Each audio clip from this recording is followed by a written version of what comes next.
But I think a lot of times we're very timid and apprehensive about having those conversations with our wives because we know it's going to go from a 2 to a 10. But sometimes you got to go to a 10 to get down to the 2.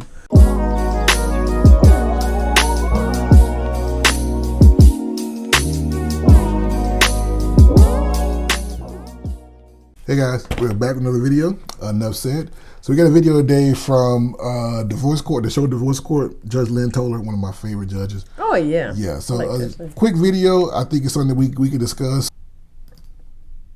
I was blowing up the work phone was because Mr. Cox was hired to work an 8-hour shift. Right. Mr. Cox will work 15 and 16-hour shifts, so he didn't have to be at home with me and the kids. So it was more calm and comforting on the tarmac with jets than it was at home with your wife and children. You know, I ain't he's like, yeah.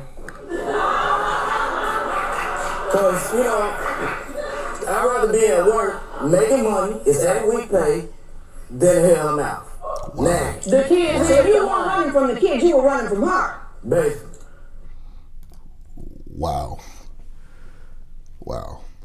I don't think that she understands how deep that is as a wife. Mm-hmm. If you heard that come from my mouth, how would you feel? Oh, I would be hurt. I'd be heartbroken.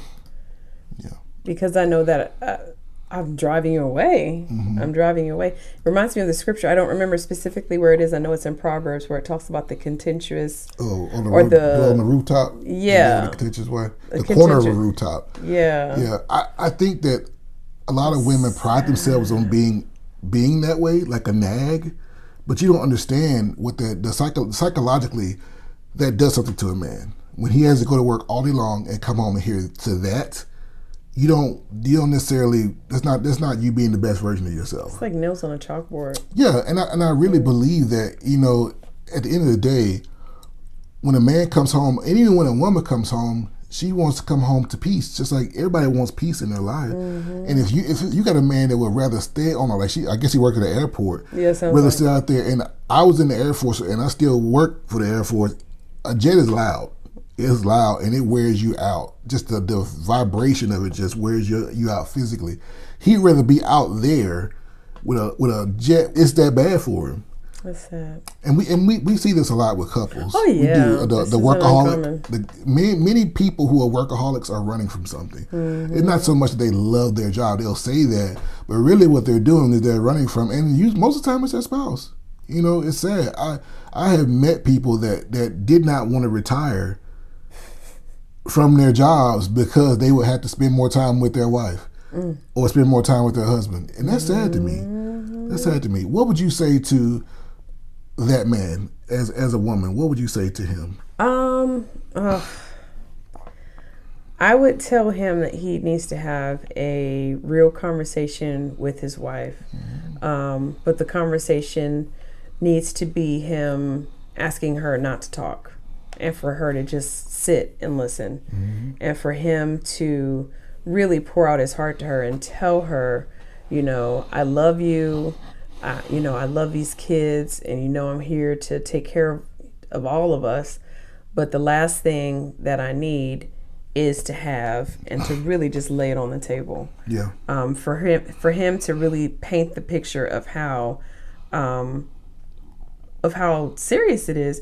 I think as a man, and even as a woman, there's something precious and sacred about your four walls when it's built with peace. Yeah. It's something sacred about it when you have a home that's full of peace and full of joy, because in the world you're not guaranteed that. You're not guaranteed that on your job. You're not guaranteed that anywhere else. But you can build that in your home. And to know that you would rather be away from home because you don't even have it there, then where else can you go? Do you go to a bottle? Do you go to the arms of another woman? Like, where do you go to finally get that level of peace that you work so hard for? What would you say? Well, as a man, what I would tell him, man to man, is that your house is out of order. Mm-hmm. It's in disarray. And it's in disarray for one reason: the fact that you lack the ability, or you cannot have discussion with your wife.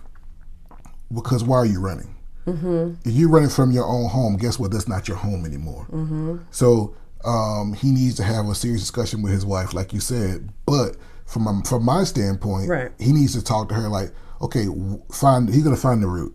Yeah. Why do you feel the need to nag me? These are the ways you nag me, sweetheart. This is the way I feel when you do that. Why do you do that? Is it something in your childhood? Is it something I'm not doing? What is it? What can I do to fix this? And I think that's where a lot of men mess up, is because we think we're supposed to have the answer already. How many times do I ask you, okay, what exactly do you need? Help me. Help me. Tell me what you need. Okay, what do you need? More date nights? What's the problem? Need me to help with the kids more? Give me something to go off of. And then if I don't do said things, or if those things are not tenable for me, then we can discuss that. You know, if I'm working 12 hours a day and you expect me to come home and cook, clean, and take care of the kids, that's probably not very tenable, especially if you're home all the time. Right. So that probably is not going to work. But what can I do to assuage this? Now, once I do that and I do those things, you're still nagging, then we go to the next level. You're not happy. I'm not here to make you happy. You need to make yourself happy. And stop pointing this all on me. Yeah. Because that's what a lot of times what people will do is they're unhappy. So if they're not happy, everybody in the house has to be unhappy. And that just doesn't fly. That's a big epic fail right there. So that's what I would do. If I had this couple sitting in front of me, we could solve this pretty quickly. And we could figure out really quickly what the problem is and who the problem is and what's going on. I guarantee you, I don't know this couple, but I've met them a million times. It's something that happened in the past that she won't let go of. I guarantee you, I didn't see this whole episode, obviously it was just a short, but I bet something happened in the past that she won't let go of, and she's punishing him for it. But I think a lot of times we're very timid and apprehensive about having those conversations with our wives, because we know it's going to go from a 2 to a 10. But sometimes you got to go to a 10 to get down to the 2. Sometimes you got to have that moment where she just blows up and you let her talk, and then you step in and say, okay, well, what do we do from here? Sometimes that's what it takes. We often tell couples the path to peace oftentimes is a bumpy one. Like, it is a bumpy road. And sometimes, like you said, you have to have those really difficult conversations so that you can get to having the lighter and the easier ones. But you have to have that conversation. Walking on eggshells and you being a workaholic, and that's not the way to solve it. So you have to have that real conversation. And this is marriage. This is real life. This is not, some movie, guys. It's not going to be this easy thing where you're going to have this conversation and then everything's going to get better. It may be weeks, months before you can get to the point where y'all actually are getting better. Sometimes that's what it is. A lot of people, I'll never get married. That's fine. You don't have to. But if you want to get married, you want to have the best marriage possible, right? And if you want to have the best marriage possible, you're going to have to do some things that are going to take you out of your comfort zone. If you're not a communicator and this is happening in your marriage, then maybe you're part of the problem. Maybe come see somebody like us that can help you communicate. So that's really what this video is about. So we're in the video right there. Good video. Love Judge Lynn Toller. With that, that's enough said.